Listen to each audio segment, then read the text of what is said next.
Seguimos en Argumentos conversando con Andrés Ignacio Silva. Hablamos acerca del tema del diálogo. ¿Cómo ves esto posible en este 2025? Bueno, entendiendo que con este acercamiento que hubo entre Estados Unidos y Venezuela, que realmente pues marca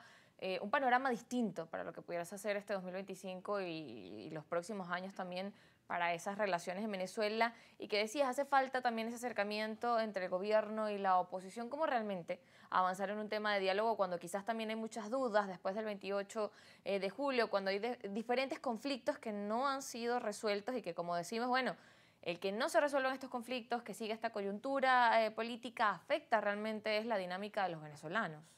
Es decir, en estos momentos, con la situación actual política que tenemos en el país, hay que entender que si mañana se llamase un proceso de diálogo, va a estar participando un sector de la oposición separado al de María Corina Machado o el de Edmundo González. Este sector que no exclusivamente se trata de aquel que tiene ahorita presencia en la Asamblea Nacional o en otros espacios de poder, sino estamos hablando de un sector correspondido con personas como, por ejemplo, Manuel Rosales, el gobernador del Zulia, que son aquellos que han entendido que aquí hay que seguir jugando la política y hay que seguir estableciendo estos espacios de poder. El otro sector de la oposición,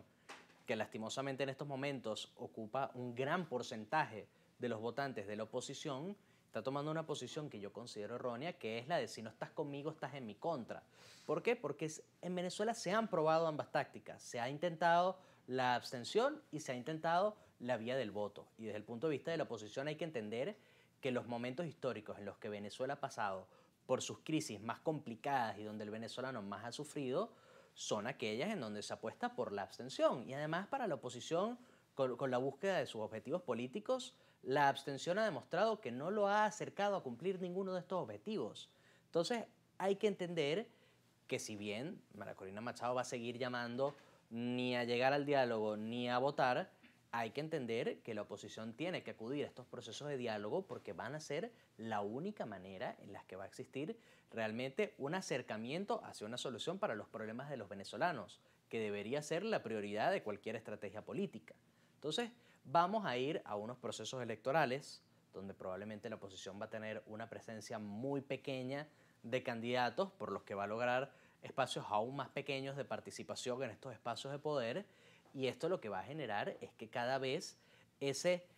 ímpetu de fuerza que ha construido la oposición y que logró construir para lograr su participación en las elecciones del 28 de julio, se va a ir perdiendo y van a volver a una situación en la que cada vez va a ser más difícil tener algún tipo de influencia en estos espacios de diálogo con el gobierno. En estos momentos hay distintos países del mundo que tienen los ojos puestos en Venezuela y se está siguiendo de cerca la situación. Entonces, si se acudiese a un proceso de diálogo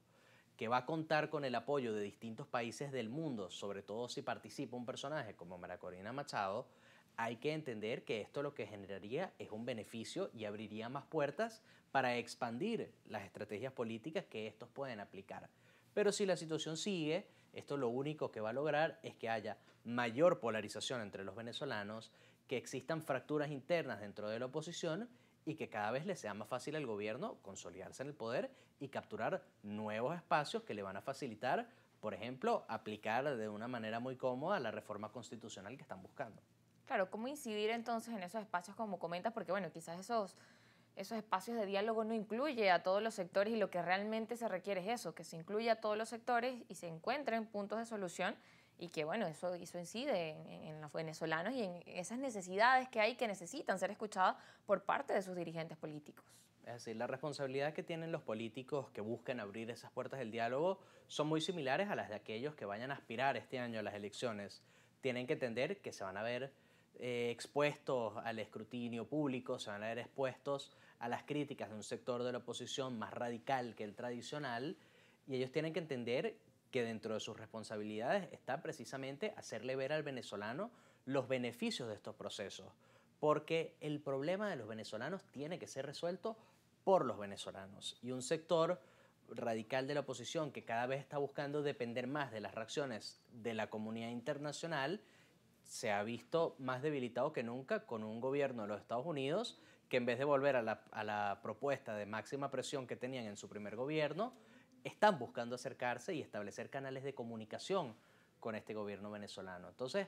ante ese claro ejemplo de que la comunidad internacional no se va a prestar para la política de máxima presión como lo hizo hace aproximadamente 5 años, la oposición tiene que entender que en estos momentos la única manera de construir una posible solución es a través del diálogo, a través del acercamiento y a través de aquellas políticas que permitan que los venezolanos participen en la vida pública para su beneficio personal. Bien, nos corresponde ya finalizar pues este espacio en argumentos. Gracias por acompañarnos, Andrés Ignacio Silva, abogado y consultor político. Gracias a ti. Gracias por estar ustedes también en sintonía de nuestro programa, siempre en vivo a las 5 y en reposición a las 11 de la noche. Recuerden nuestras redes sociales, @argumentosgb en la cuenta de Instagram y cuenta @soriemi. Siempre les mandamos saludos también de parte de Rosa Colmenares. Estamos despedidos por hoy.